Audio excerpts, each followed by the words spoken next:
Oi, gente. Deixa eu dar uma dica e fazer um alerta para vocês. Hoje eu atendi uma paciente aqui no consultório e até pedi para ela para compartilhar isso com vocês, porque eu acho que é super válido, porque às vezes a gente tem atitudes que parecem assim super inofensivas e que não vai trazer problema e que na cabeça da gente a gente está fazendo o melhor pela nossa saúde. Bom, essa paciente aqui chegou no consultório e depois da análise, de fazer a avaliação dos exames bioquímicos dela, eu vi que ela está com um hipotireoidismo subclínico. E eu vi muito marcadamente descer ali na função tireoidiana, quando a gente compara, né, os exames anteriores, e quando você faz exame no mesmo laboratório vem aquela curva, marcadamente um declínio dessa função tireoidiana. E aí eu perguntei o que ela veio fazendo de lá para cá, que pode ter acontecido, o uso de algum medicamento, uma deficiência, eu investigo deficiências também, uma contaminação, várias coisas podem fazer com que essa função tireoidiana ela dê uma declinada, inclusive processos de emagrecimento também pode fazer isso, né?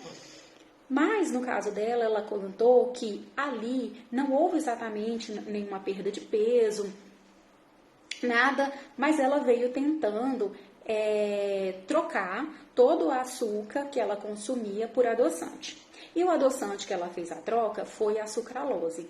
Eu tenho um post aqui falando da sucralose e de outros adoçantes e como o adoçante ele consegue ser prejudicial no sentido de não fazer, estimular a fome, de alterar a microbiota intestinal, alterar o controle da glicemia, de produção de substâncias tóxicas, enfim. A maioria dos adoçantes, eles não são indicados para consumo, apesar de serem liberados pelos maiores órgãos reguladores do mundo, mas isso não quer dizer nada, né? Ser liberado pela Anvisa, ser liberado pela FDA, não resolve nada. Mas especificamente no caso da sucralose, foi uma coisa que eu expliquei para ela, o que acontece.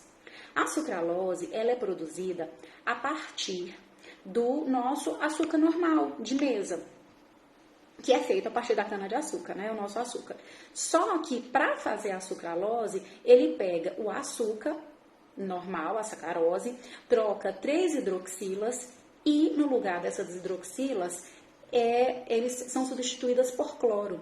Esse cloro, ele faz com que o poder de doçura seja muito aumentado, é por isso que em algumas gotinhas você consegue adoçar grandes volumes. E não só isso, quando faz essa substituição dessas hidroxilas pelo cloro, se torna uma substância muito instável e principalmente quando submetida ao calor.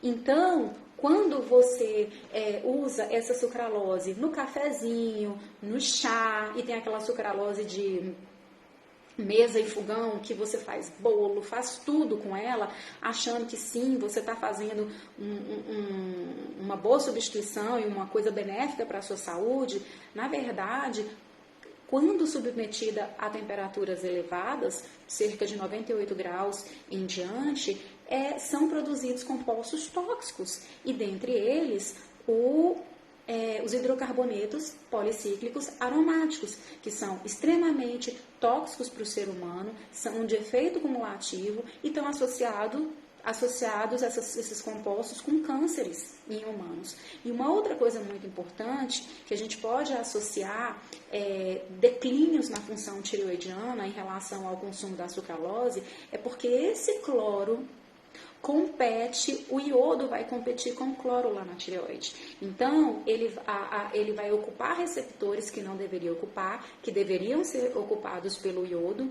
e o iodo não vai conseguir ser captado exatamente como deveria.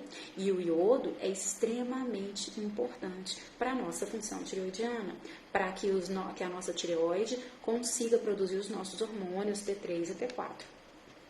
Então, para ninguém eu recomendo a sucralose, né? Para nenhum paciente. É claro que é uma escolha do paciente trazer para si essas recomendações e instituir no dia a dia. Mas para aqueles pacientes que já têm problemas tireoidianos, é mandatório tirar. né? E, claro que uma série de outras adequações precisam ser instituídas para esse paciente, mas eu sempre explico essa questão de como essas substâncias químicas conseguem atrapalhar a função tireoidiana.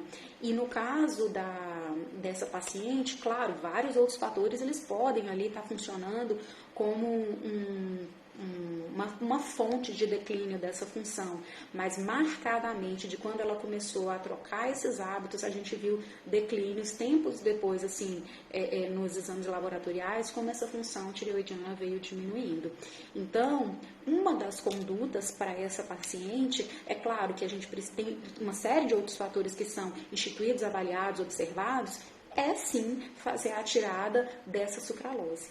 Então, eu queria deixar o meu alerta, mostrar que sim, é real na prática clínica, a gente vê alterações de uma série de partes do corpo, né, por causa de adoçantes, e no caso da tireoide, pacientes que têm problemas tireoidianos, não deveria usar sucralose. E nenhum outro, né, desses acesulfame, aspartame, dessas verdadeiras porcarias. Então, só para explicar como que a sucralose consegue ser tóxica para o nosso organismo, consegue prejudicar a nossa tireoide, nossa microbiota e fazer um verdadeiro estrago, tá bom? Um beijo e até a próxima.